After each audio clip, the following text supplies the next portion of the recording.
Ngayong huling araw po ng Enero, asahan pa rin ng medyo malakas po na northeast monsoon or hanging amihan, lalo na sa may northern and central zone, at siya nagdadala rin ng mga minsang malalakas sa pag-ulan, lalo na sa may eastern sides. Samantala, easterlies pa rin o yung hangin galing sa silangan ang umiiral sa may southern Luzon, Visayas and Mindanao, at patuloy itong lumalakas. Ibig sabihin, over the weekend, magiging mainit at malinsangan sa malaking bahagi ng ating bansa. Base naman sa ating latest satellite animation, wala po tayong namamataang bagyo or low pressure area at wala pang aasahang weather disturbance sa mga unang araw po ng Pebrero. Ngayong araw, asahan pa rin po ang mga paulan sa ilang bahagi ng northern and central Luzon dahil sa amihan.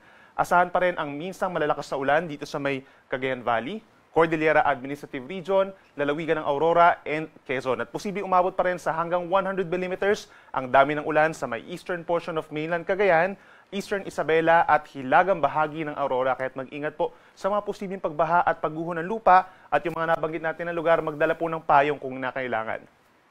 Samantala dito naman sa may Ilocos Region, rest of Central Luzon, Metro Manila, and Rizal, may epekto rin po ng northeast monsoon, kaya't asahan minsan kumukulim ng mga panahon at sasamahan din ito ng mahihinang ulan, lalo na sa may Metro Manila, Rizal, ganyan din sa may Bulacan, and Nueva Ecija. Kaya make sure din po na meron dalang payong habang bahagyang maulap at minsan maulap na kalangitan for the rest of northern and central Luzon. Dito naman sa natitirang bahagi ng Calabarzon, Bicol Region, and Mimaropa, may mga lugar pa rin po na magkakaroon ng paulan bagamat hindi na ito malalakas at hindi tuloy-tuloy unlike nitong nagdaang 3 araw dahil yan sa easterlies, medyo mainit na po at madalas maaraw, may tsansa lang ng mga isolated rain showers or thunderstorms. Pagdating sa temperatura sa Metro Manila, medyo malamig pa rin po, between 23 to 30 degrees Celsius, habang mas malamig pa rin sa may Cordillera Region, between 15 to 23 degrees sa may Baguio City. Sa ating mga kababayan po sa Palawan, magiging maulan pa rin po sa may central and southern portions, epekto ng easterlies, habang dito sa may Visayas, fair weather conditions or madalas magiging maaliwalas ang panahon or maaraw, lalo na sa umaga hanggang sa tanghali over the western and central portions of Visayas. Habang sa may eastern Visayas, mababawasan din po ang mga paulan, epekto yan ng humihinang shear line, plus the easterlies na yung ating nangingibabaw na weather system, may tsansa lamang po ng mga pulupulong ulan or pagkidlat-pagkulog. Temperatura natin sa Metro Cebu between 26 to 31 degrees Celsius. At sa ating mga kababayan po sa Mindanao, magpapatuloy ang fair weather conditions, maaliwalas sa panahon sa maraming lugar sa umaga, pagsapit ng tanghali dahil sa easterlies, magiging mainit at maalinsangan, at sa dakong hapon hanggang sa gabi, may mga lugar po na magkakaroon ng paulan, bagamat nagtatagal lamang ito ng 1 hanggang 2 oras, usually dahil sa mga thunderstorms, pinakamadadalas pa rin sa may Caraga and Davao Region.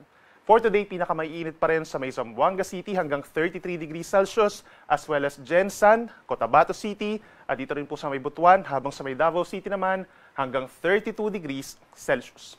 Sa ngayon, dahil medyo malakas pa rin yung northeast monsoon natin, meron pa rin tayong gale warning or matataas na mga pag-alon dito po sa may silangang baybayin ng Luzon and Visayas. Hanggang 4.5 meters or nasa 1.5 palapag pa rin ng gusali for this morning sa may northwestern Ilocos Norte, mainland Cagayan, pababa ng Isabela, Aurora, northern and southern Quezon, kabilang ang Polillo Islands, dito rin sa may northern portion of Occidental Mindoro o Oriental Mindoro, southern Batangas, Camarines Norte, northern Camarines Sur, northern and eastern Catanduanes, pababa ng eastern Albay and eastern Sorsogon hanggang sa may northern Samar. Posible po ang maalon na karagatan at pagbawalan ang small sea vessels, lalo na po yung ating mga mangingisda. And then possible po sa paghina ng amihan over this weekend, posibleng by tomorrow morning, mawala na rin itong gale warning natin.